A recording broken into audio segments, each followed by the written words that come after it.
Adversaries are relentless, and they're only getting smarter, faster, and more sophisticated. Knowing their game is the only way to beat them. That's why we're here. Learn what it takes to protect against even the most sophisticated attacks. Welcome to the Adversary Universe podcast. Hey everyone, welcome to the 2026 kickoff episode of the Adversary Universe podcast. I'm your co-host Christian Rodriguez, and with me as always is Mr. Adam Myers, the head of our counter adversary operations. Super excited about this. We actually had this guest on the podcast in March of 2024, and it was actually at the time our highest rated and listened to episode. And now fast forward to the beginning of 2026, and we have a fantastic host coming back, or guest coming back, Mr. Shawn Henry. If you don't know Shawn Henry, he serves as the executive advisor to the founder and CEO of CrowdStrike. He's one of the company's longest serving leaders. He joined back in 2012 after retiring from the FBI's senior executive service. He was previously CrowdStrike's chief security officer. He was also the president of CrowdStrike Services. He was instrumental in building the company's security organization, including its world-renowned global incident response and professional services practices. He's a champion of CrowdStrike's one team, one fight ethos, and Shawn is recognized for fostering a mission-driven culture here at CrowdStrike that unites a globally dispersed workforce. Shawn Henry, thank you so much for joining the podcast. Wow, thank you very much for those wonderful words. I appreciate the opportunity to be here. I know there's been some great success here with the podcast, and the two of you, Adam and Christian, just absolutely fantastic experience, and I love chatting with you guys. This is a really great episode because we had a lot of listeners reach out to us after an episode that was published back in December 18th. We covered basically everything from law enforcement's involvement to Game Over Zeus and Operation Endgame, and there's a lot of questions around what the e-crime ecosystem looks like, how does law enforcement get more involved, and we actually mentioned at the end of that episode, like, how do we get Shawn Henry, especially with Shawn, your background, involved to share a little insight into what that looks like day to day when it comes to law enforcement getting involved with e-crime activity, nation-state activity, hacktivist activity. Before we get too deep into that, I'd love for you to maybe share a bit of your background and some of your experience, especially on the FBI side, before coming to CrowdStrike, because I think it lends itself, better perspective for the listeners that aren't intimately familiar with what you did prior to coming on board with CrowdStrike. Yep. Well, thanks. So I spent 24 years in the FBI. I retired as executive assistant director, and in that role, I was responsible for half of the FBI's operations globally. So all criminal investigations, cyber investigations, international operations, and critical incident response. But prior to that, I came on board as an agent, and in 1999, I first got my taste of cyber investigations inside the Bureau. I ran a cyber investigation squad. I was the chief of the computer intrusion unit in the National Infrastructure Protection Center.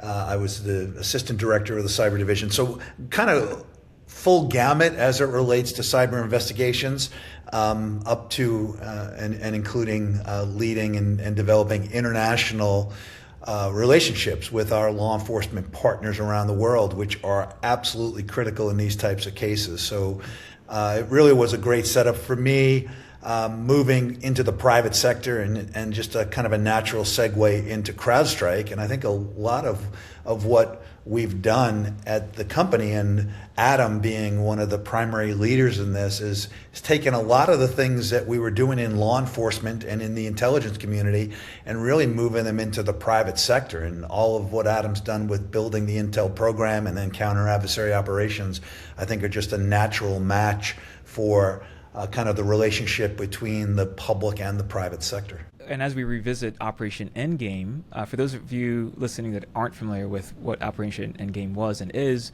it was this very, globally coordinated law enforcement action against a network of cybercriminals, and it also included a lot of collaboration with the private sector, including CrowdStrike. This is kind of an ongoing thing, right, where we've seen other operations like, Game Over Zeus, and our involvement with that, us helping with the takedown of major botnets. Maybe Adam, if you want to share kind of your perspective on how important Operation Endgame was, and I would love to hear, Shawn, your perspective on, what does it look like when the FBI gets involved in something this massive? Thanks for all the kind words, Shawn, and it's been we've been working at the company for a while, so it's always a pleasure to see you and to have you on the podcast. So thanks for being here. Endgame, I think, was significant, and what I really think has been important in the most recent disruptions is that law enforcement's now kind of starting to have a little bit of fun with it and using it to sow all kinds of challenges for the adversaries by seizing their infrastructure and then posting a countdown and threatening, to disclose information about some of the threat actors on those dedicated leak sites that had previously been used to kind of shame victims of ransomware. Now become a forum to kind of expose those threat actors and to kind of start to tear apart, the anonymity that they kind of hid behind. And so I think that this is really moving it from just the disruptions that we've seen over the years to actual psychological operations that are going to sow discord and maybe create some animosity between the threat actors, and you can use that to your advantage, because if they're fighting with each other, it reduces their effectiveness, it reduces their ability to operate, and if they're suspicious and they think somebody's trying to make more money than them or do something to throw off their operations, then that's going to take some of that capability off the table, and really, that infighting is what benefits the broader community. I actually think that's very interesting, because one of the things I've always said about chasing cyber criminals, there's more similarities between the physical world and the cyber world than there are differences, in my opinion. Certainly from an investigative perspective, there's so many things that are consistent.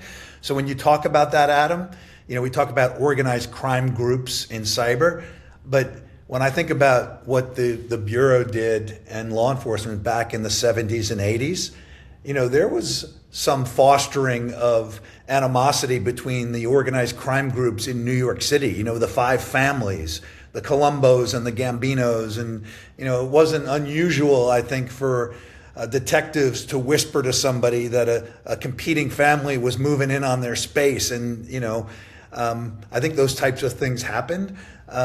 It's just very, very interesting to hear. But when I think about kind of where we are today and what the FBI's role is, and when you're talking about Endgame and how CrowdStrike was involved, there's very different roles for the private sector and the public sector, law enforcement. The Bureau's key role is identifying the human being behind the keyboard, and by virtue of that, they get to the infrastructure, which allows for some of the disruption that Adam is talking about. But to successfully get to those people and literally take them off the field, out of the game, you've got to put hands on them and use judicial process, and that requires a collection of evidence. The private sector is the one most often that actually has the visibility into that infrastructure, and they've got the ability to see, counter adversary operations is a perfect example.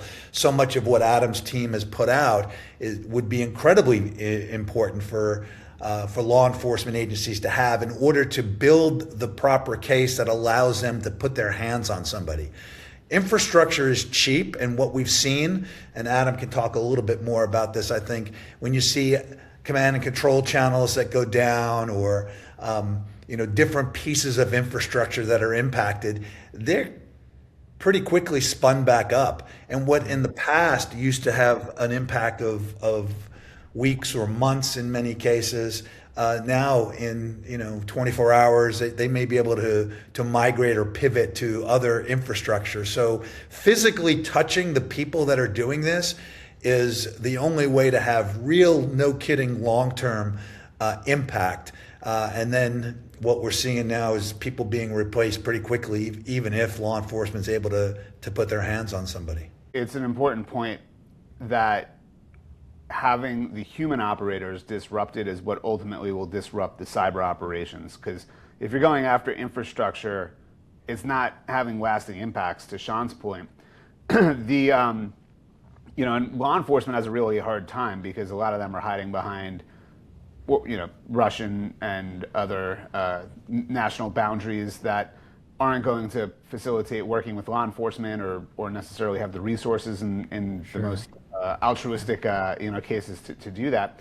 But if you think about it from a counterintelligence perspective, think about what happened in the Soviet Union, long ago, when you could make some sort of case that somebody was supplying information to the British or the American intelligence services, and they got taken off the field by their own side, right? And so that might be an area for us to be more creative when we think about, hey, and remember, these are criminals, right? They do criminal stuff.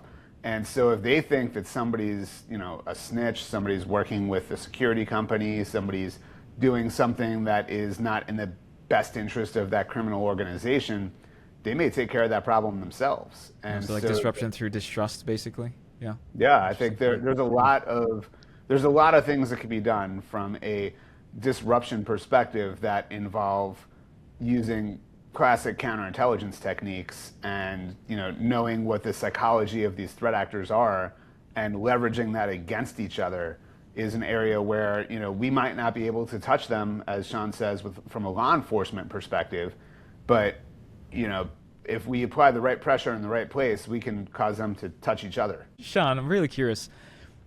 Law enforcement gets involved. They disrupt this activity. What does it do? What does this activity do to the behavior of newer adversaries coming in, right? Because you've seen it in the physical side and in the cyber side, right? If you have law enforcement busting up some type of physical crime ring, that typically leaves a few folks apprehensive about getting into or associating themselves with a specific group, I'm assuming. Like, what does that look like now on the cyber side? Like, do these takedowns, do they act as a deterrent in some capacity? Is it an inspirational opportunity for someone to say, I'm going to beat law enforcement? What have you seen? So, first of all, the word deterrent is really important. The rule of law and successful investigations is multifaceted. Certainly punishing people for crimes they commit is a big part of that. And then subsequently, it should be a deterrence for others. Unfortunately, I think the return on investment for cyber criminals is pretty high, and the risk of being caught is pretty low in this space right now. People certainly are being caught, but I think that the number of people that are walking into banks and robbing them, there's a pretty high conviction rate there. The number of people that are stealing from retail sites and are engaged in ransomware, et cetera, that are being arrested is a heck of a lot lower. So I don't know that we're seeing the deterrent as well as we'd like to, because it requires a successful prosecution. Unfortunately, what we see, and this has been going on for 1,000 years, criminals are constantly going to adapt their playbook and make changes based on where they see law enforcement having some success. So some of the things Adam's talking about, when I think about takedowns, what does that actually mean? Is it an arrest? Is it seizure of infrastructure? Is it sinkholing? Is it financial disruption? There are so many components to the adversary supply chain. But wherever that supply chain is impacted, they are going to make changes. It's, one of the most important investigative techniques is follow the money. And we've done that in the physical world, and we did that in cyber early on. And in cryptocurrency changed the dynamic of that because of the ability for so much of that to be anonymous and quickly change and hiding behind multiple layers. So adversaries are absolutely watching what law enforcement is doing. They're absolutely changing their techniques, both because of what cybersecurity is doing to disrupt them, and also what law enforcement is doing to disrupt them. And this is a cat and mouse game that goes on indefinitely. Every time the private sector security team or law enforcement puts some technique in place that stymies them, they make changes, and it's because the ROI is so substantial. It's financially prudent for them to do that.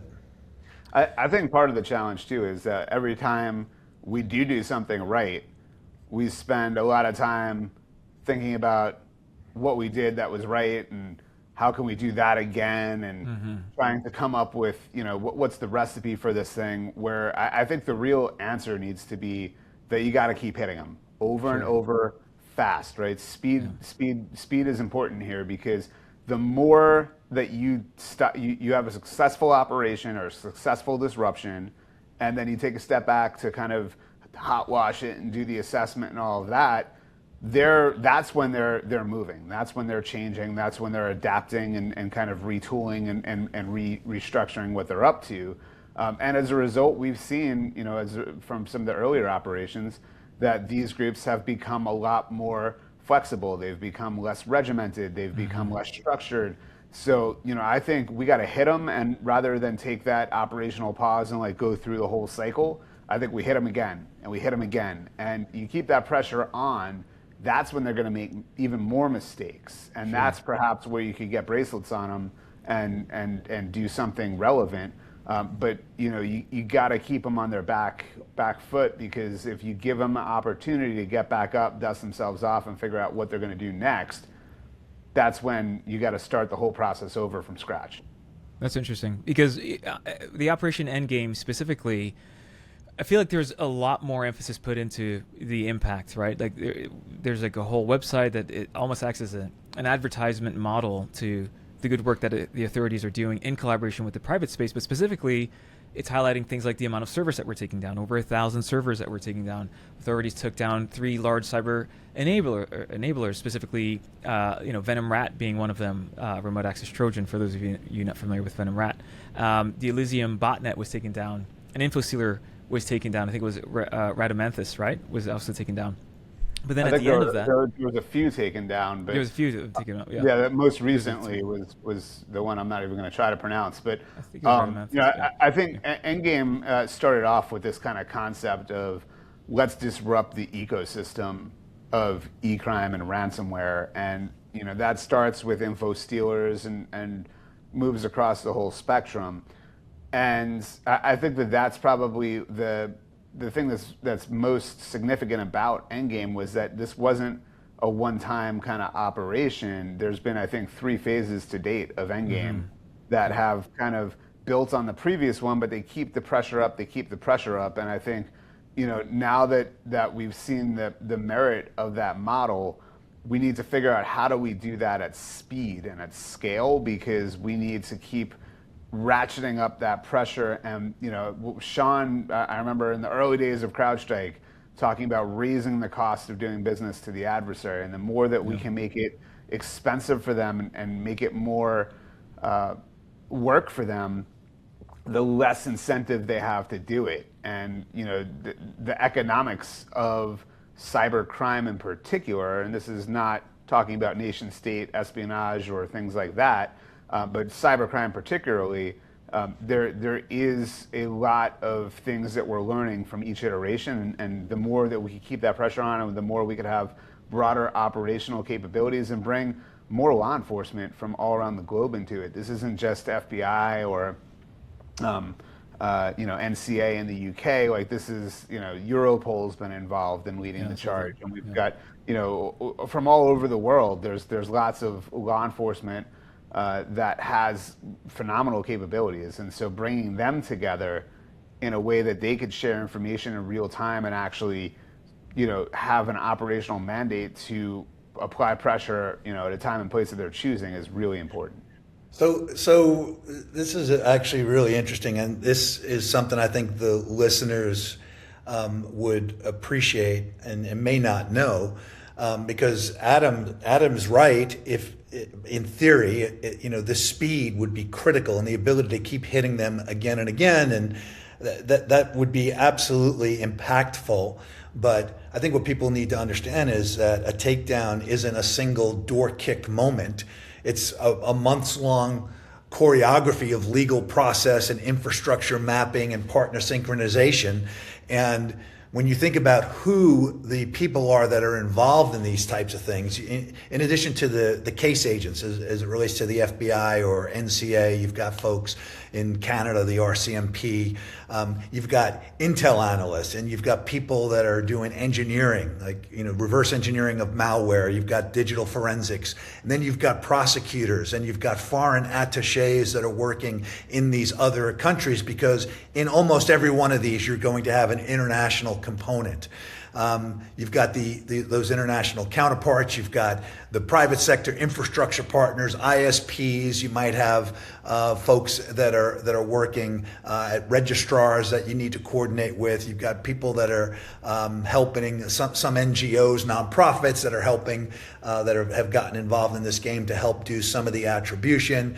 And then you might even have private sector intel teams like CAO that are involved. So you've got this choreography of what I say, lots of moving parts, and trying to coordinate all that and synchronize it and do it in a way that's surreptitious so that it doesn't get out what you're doing. If you want to, not only is it speed, but also surprise is part of the process.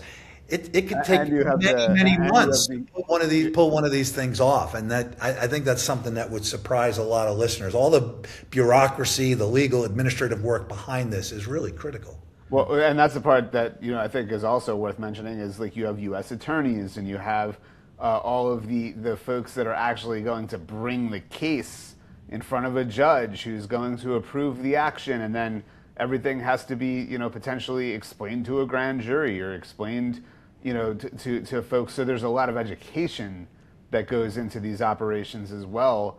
I've seen many of these operations that we've kind of come to the table and been like, here's an idea, and it just didn't fly with the prosecutors, so it never got anywhere. It's funny you say that. When I first started back in '99, I had been working a lot in the physical world, a lot of investigations that involved surreptitious matters like wire intercepts and undercover operations and the use of cooperators that were wearing recording devices. I was involved in a number of investigations, and when I started working on the cyber side, I wanted to apply a lot of those techniques to the virtual world.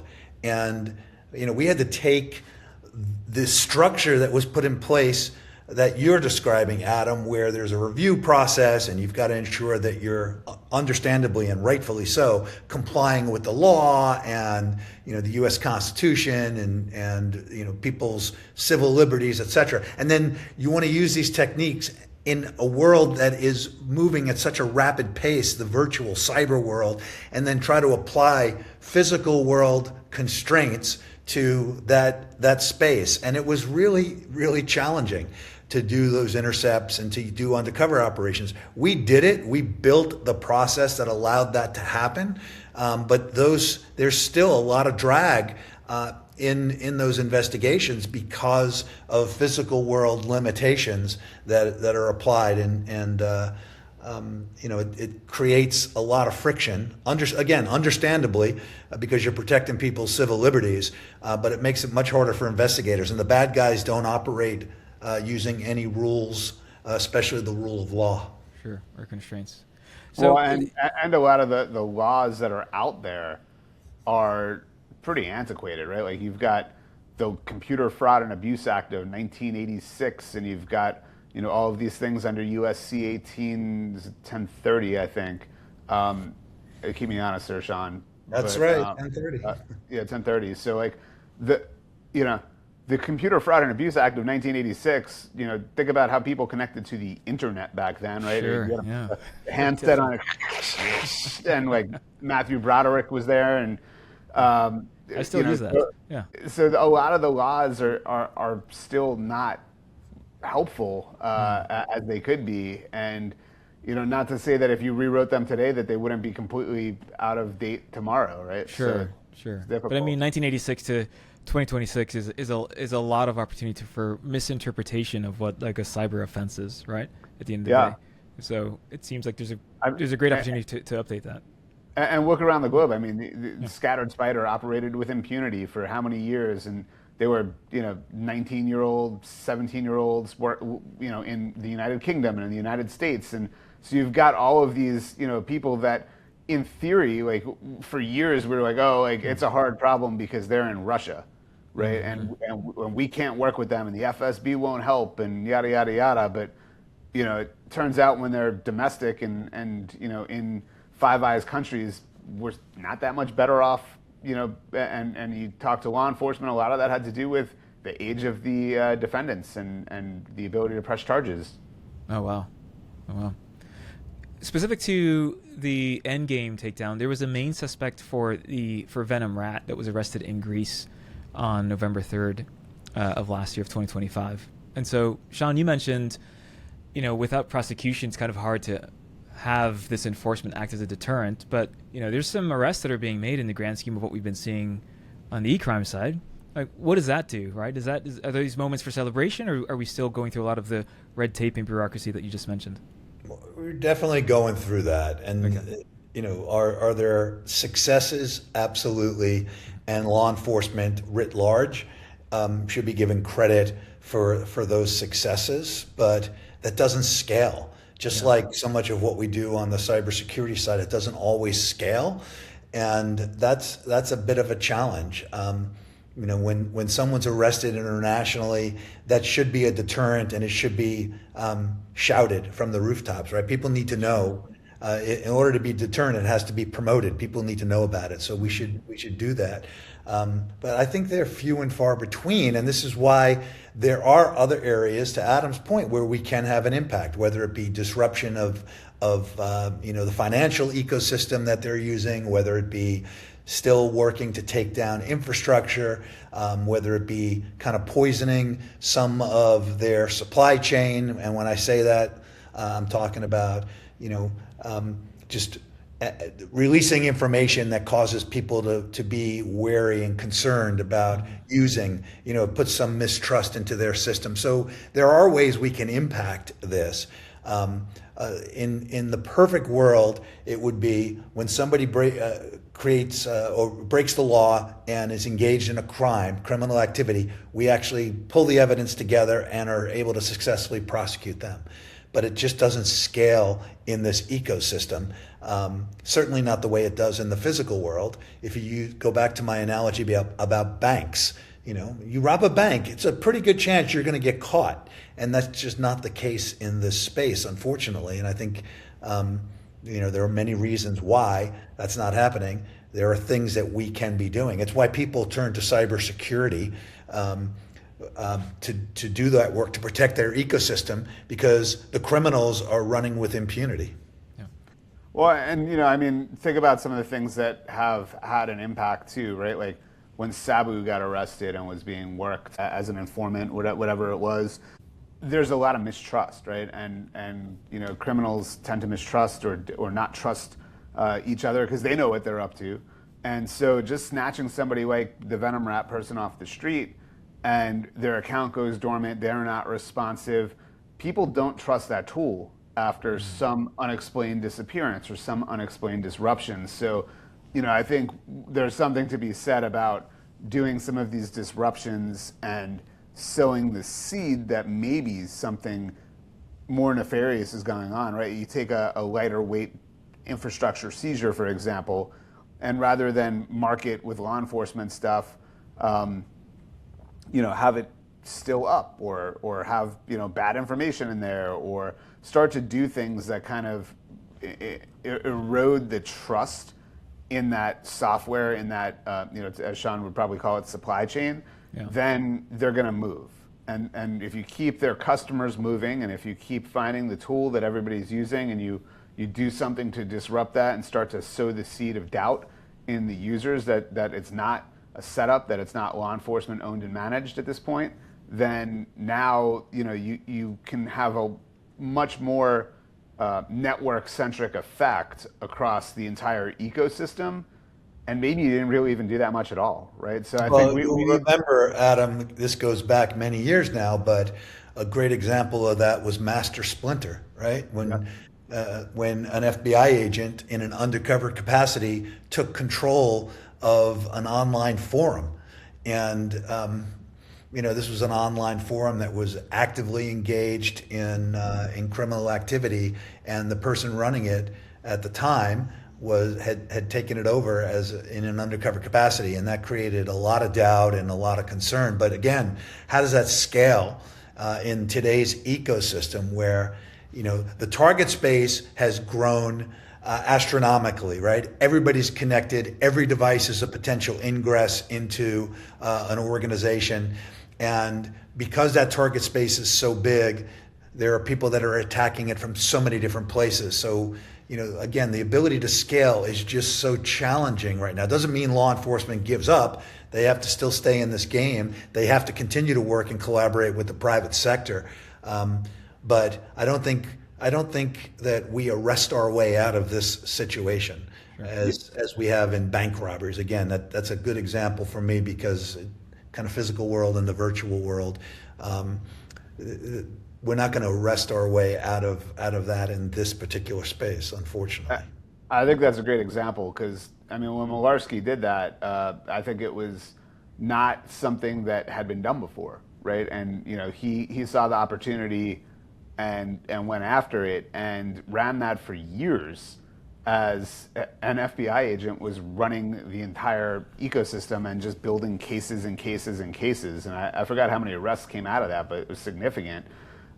That's the type of thing that I think, that's where we need to be more innovative in how we think about this problem. And I don't know if he set out with that in mind or he just saw the opportunity and went for it. But this is, again, something that listeners would be interested in, I think.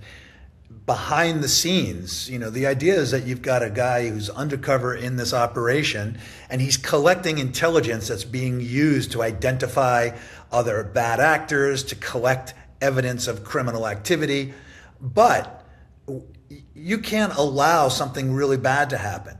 When the undercover FBI agent sees something bad that's going to happen, for example, and I'm making it up because I don't remember all the specifics, but when he sees that a particular person is going to hack a company, and this did happen in cases that I was involved in, we identified someone was going to hack a company. We actually had to tell the company that it was going to happen, or we had to tell them right after it happened immediately so that the company could be protected, because you can't let bad things happen to good people in law enforcement. So all of those constraints, while it sounds great, hey, we put these undercover folks in and they can collect this great intelligence, that's great in a perfect world.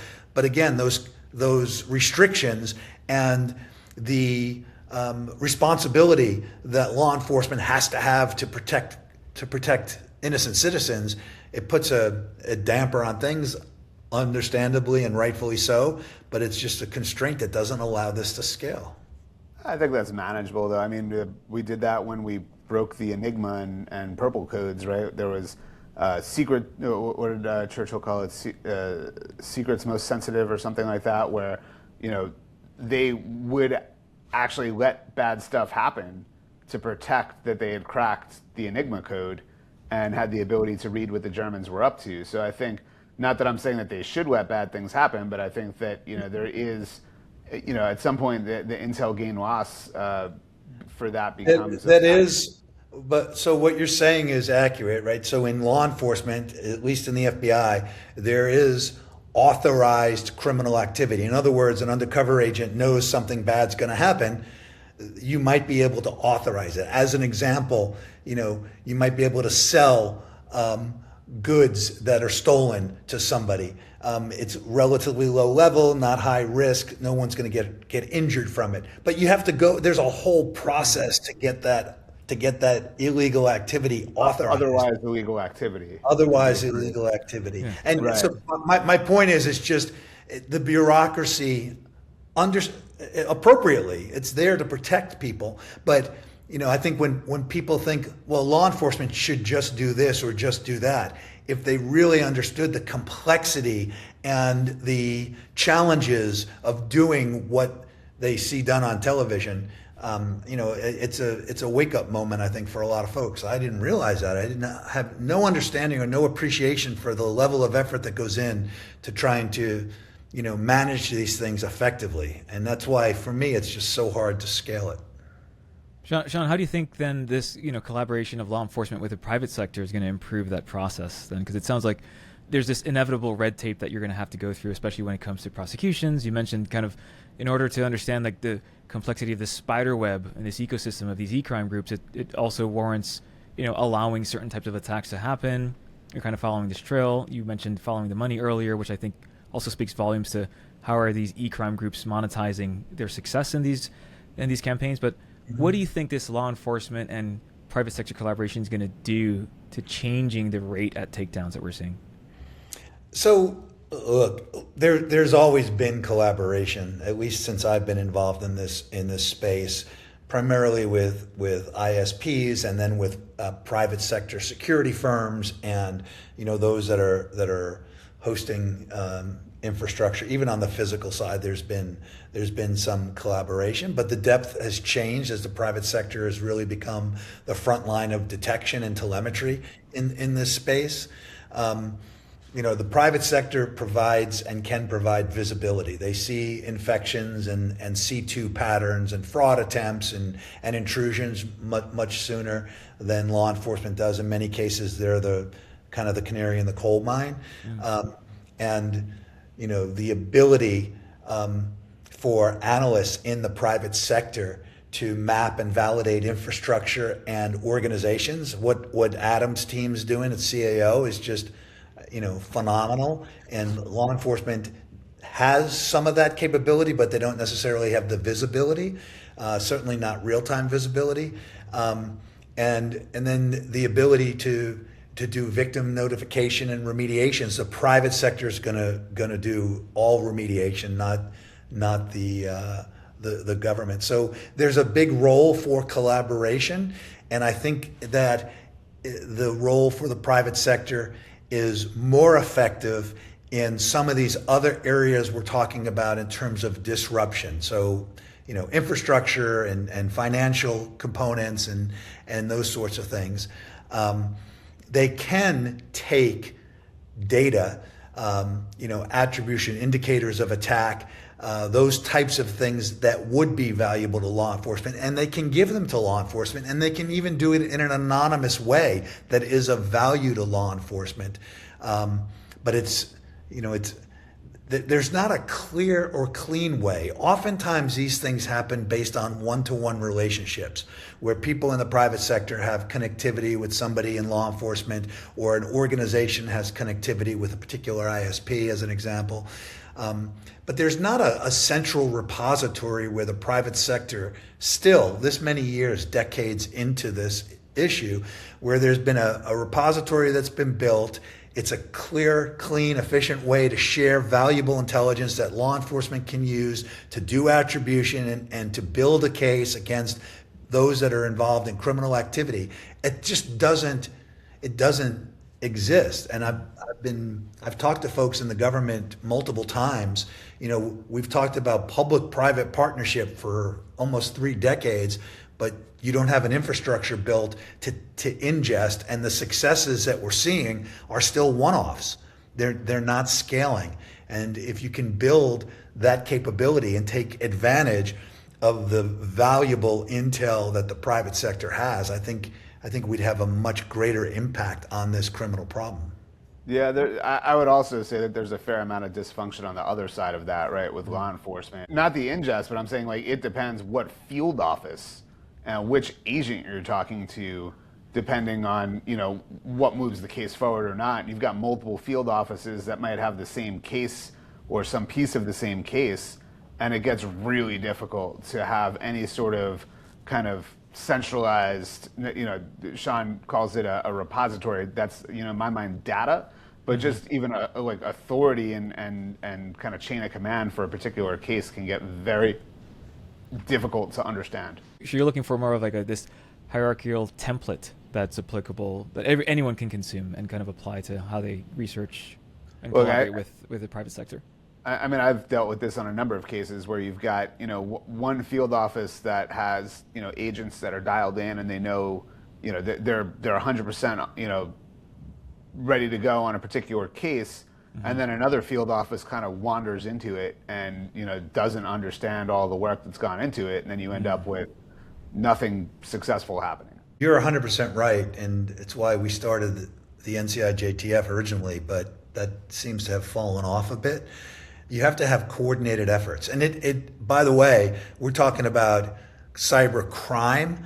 There is a whole component that is related to but different, which is the national security aspect and how you're collecting intelligence against nation states and the types of actions that you can have, disruptions, because it's a very different game in terms of how you disrupt nation states. But both of those things, both the criminal piece and the national security nation state piece, you need to have consolidation of intelligence. And when you're wasting resources because multiple different agencies or entities within the same government are duplicating efforts, or there are gaps because nobody's focused on a particular area, it puts us way behind the eight ball and missing opportunities. And really, I think it's a self-inflicted wound. I think if there was more collaboration and coordination from a strategic perspective, take advantage of the limited resources that you've got and really focus them and prioritize, we'd be in a much better place. And if it was what Shawn just laid out, it would probably still be even simpler. But then you take career ambition and commercial interests and all of that other stuff and sprinkle that in, and it gets even more muddy and complicated. You mentioned nation state activity, and last time you were on the show back in March of 2024, the topic was around election security.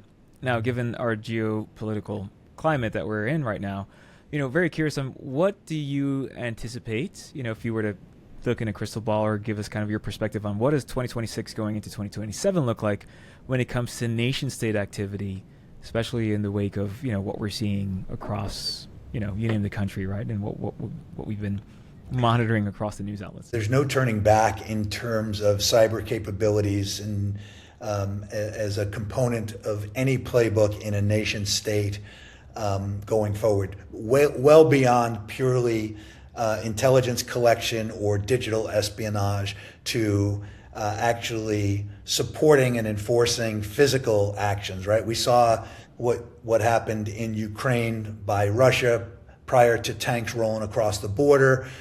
We've seen that multiple times with Israel, Iran. I think there were assertions made in advance of Venezuela that there was some cyber component to that. I haven't personally validated that, but some of those other ones have been validated. So this is clearly part of any playbook, is that there's going to be cyber disruption. We've seen it in misinformation and disinformation and targeting from a election perspective, and we've seen it in advance of these physical attacks. That is not going away anytime soon, and I think what we're seeing with Gen AI, which is helping attackers scale, better social engineering, faster malware iteration and lore testing, the ability for adversaries to do deep fakes. We just saw, you may have seen, I just saw it this morning. I can't remember even, I'm sorry to say, the head of state, there was a deep fake.